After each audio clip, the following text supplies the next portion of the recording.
Apex Legends Season 28 is not a flashy season on the surface, but it's one of the most important competitive shifts Apex has had in a long time. This update is not about one broken gun or one must-pick legend.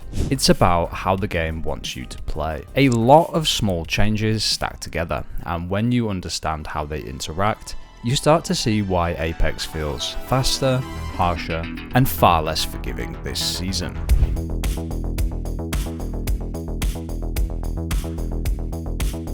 Season 28 is designed to punish passive habits. Sitting in buildings forever, poking from range without committing, farming Evo instead of winning fights, or just waiting for other teams to make mistakes. Those strategies still exist, but they are far weaker than they've been in years. This season rewards teams that take space first, force movement, and finish fights cleanly. So let's break down what actually matters, and how competitive players should be thinking about Apex now. The biggest mindset shift in Season 28 is commitment. In previous seasons, you could exist comfortably in the middle ground. You could poke, farm damage, build armor, and let the game come to you. That middle ground is now disappearing. Hard light mesh, shotgun buffs, marksman nerfs, fuses rework, evo changes, and rank structure all point towards the same idea. If you choose to fight, you're expected to commit. If you choose to hold space, you're expected to actively defend it. And if you choose to disengage, you need to do it early and cleanly. Hesitation gets punished. Hardlight Mesh is the single most important gameplay change in Season 28, especially for competitive endgames. Hardlight appears on windows across certain buildings. When it's intact, you can see through it, but you cannot shoot or move through it. That turns windows into temporary defensive tools instead of free openings. But that protection is not permanent. Hardlight has 200 health by default, and it takes massively increased damage from explosives, shotguns, snipers, and legend abilities. A coordinated team can break multiple windows very quickly if they commit resources. Once a window breaks, it becomes a real entry point. You can shoot through it, climb through it, and pressure the team inside immediately. Controller legends can reinforce the hardlight, increasing its health to 1250. That sounds pretty strong, but there are limits. Only 4 reinforcements can exist per controller, and those reinforcements decay if the area is not actively played. From a competitive standpoint, this changes how buildings work. Buildings are no longer guaranteed safety. If a team wants your spot and is willing to spend utility, they can force their way in. Defending teams now have to make real decisions. Which windows actually matter, which angles can be lost, when to reinforce, and when to rotate instead of turtling. Attacking teams also have responsibility. Breaking hardlight is a commitment. If you break a window and hesitate, you've wasted grenades, ultimates, and time. And you've altered the lobby for nothing. In Season 28, good gunplay is less about raw aim and more about when and why you're using a weapon. The strongest guns right now all shine in very specific moments, especially around space control, breaches, and fight conversion. So instead of thinking in terms of damage numbers, think in terms of scenarios.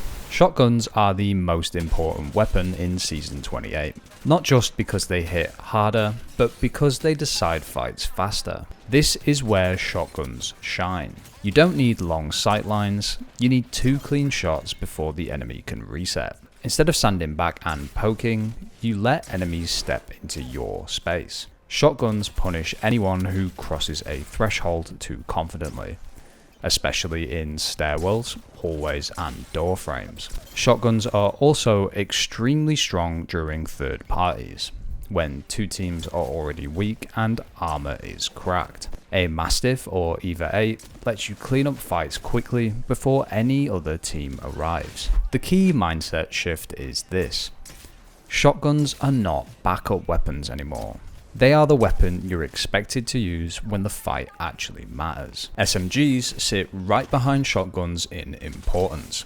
and they pair extremely well with the new meta. SMGs excel at staying glued to targets during these short, chaotic movement windows. Another strong use case is punish and swap fights. You crack armor with a shotgun or explosive pressure, then immediately swap to an SMG to finish before the enemy can heal or reach cover. In Season 28, SMGs reward confidence. If you hesitate and let distance grow, their value drops. If you stay close and commit, they win fights. ARs are no longer the stars of the show, but they are still essential. Their best role now is setup, not finishing. One common AR scenario is early fight pressure. You tag enemies rotating, force shields and resources, and create an opening before committing. The AR's job is to soften targets, not end the fight. Another important scenario is mid-range overwatch during a push. While part of your team breaches, an AR player holds angles to punish escapes, doors, or zipline exits. ARs also shine in controlled resets. If you're disengaging, ARs help you safely deter chases without overcommitting. The biggest mistake players make with ARs in Season 28 is trying to play them like last season. Sitting back and poking endlessly doesn't win games anymore. ARs should support aggression, not replace it. Marksman weapons are still usable, but their role is narrower. The best scenario for a marksman weapon now is information and pressure, not damage farming. You use them to check rotations, punish exposed players crossing open ground, or force teams to heal before a push. Once that pressure is applied, their job is mostly done.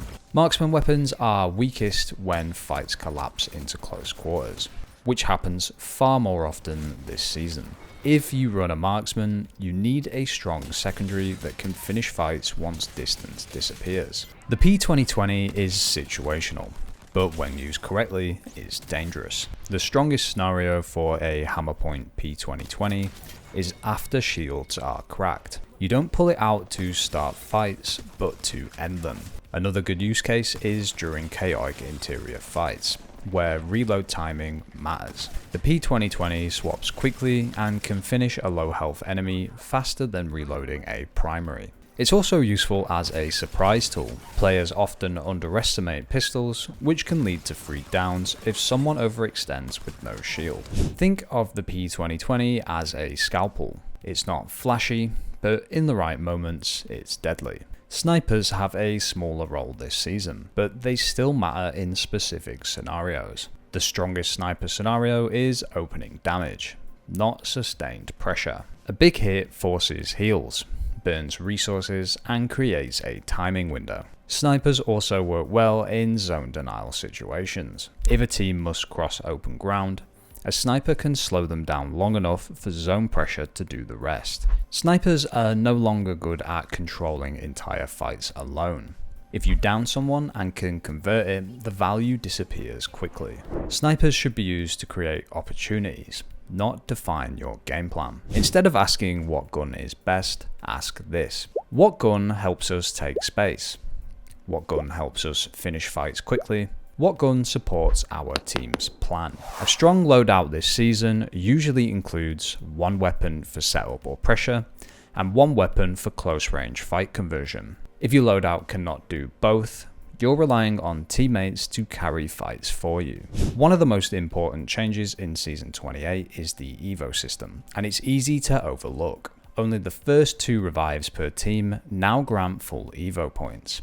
After that, each revive gives less and less Evo until it gives none at all. This directly kills revive farming.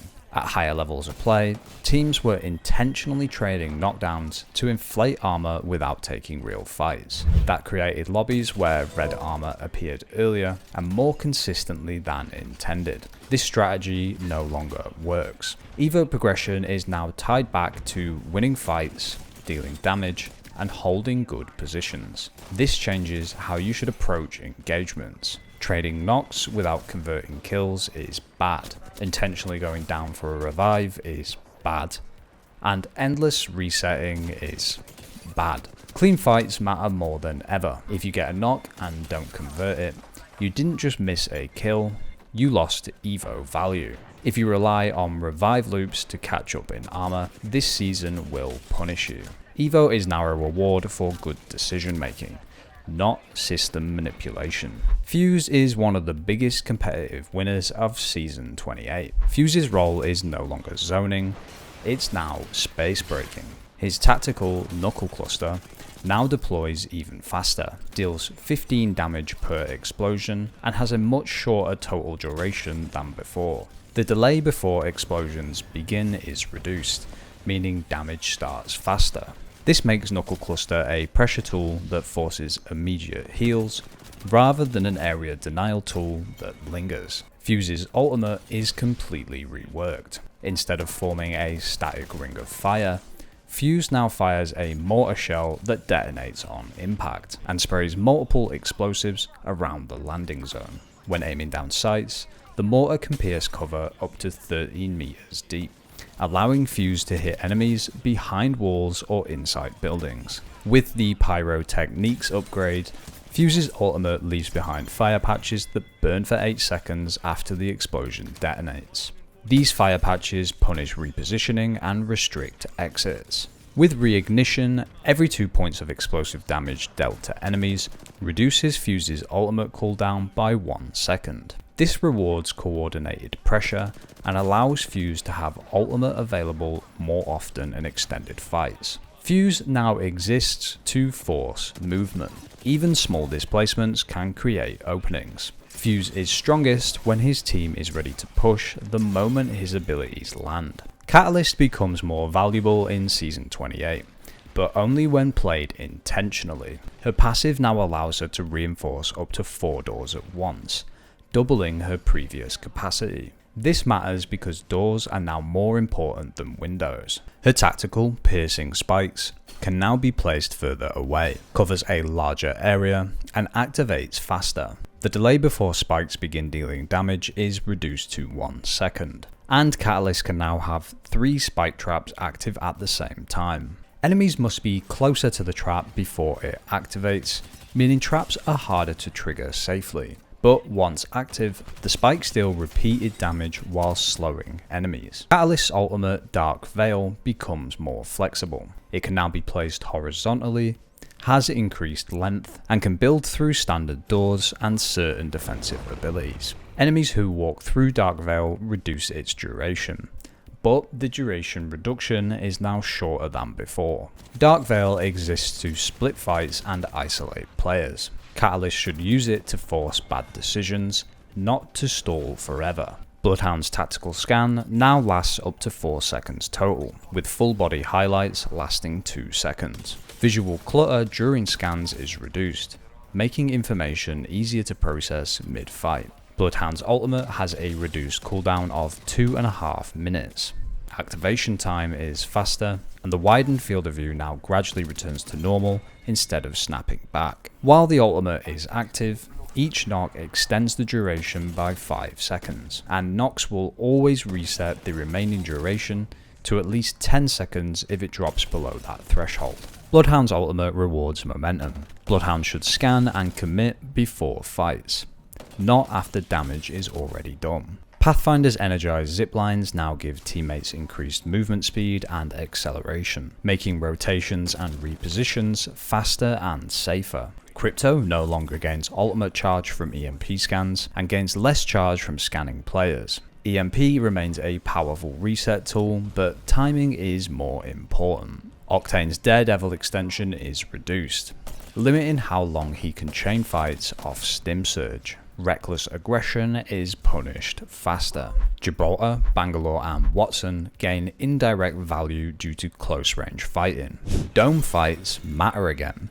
Rank structure also matters. Drop zones are removed and rank returns to a single dropship with jump masters controlling the drop. Where you drop, how you rotate and when you fight are once again skill-based decisions. Dynamic matchmaking restrictions between Diamond and Masters aim to improve lobby quality as population shifts throughout the split. Some changes improve the game, but do not affect competitive outcomes. Audio customization, wishlist packs, bot royale updates, and wildcard modifiers are positive additions, but they do not change how ranked games are won. They don't need focus here. Season 28 is not harder, it's less forgiving. If you autopilot, you lose. If you hesitate, you lose.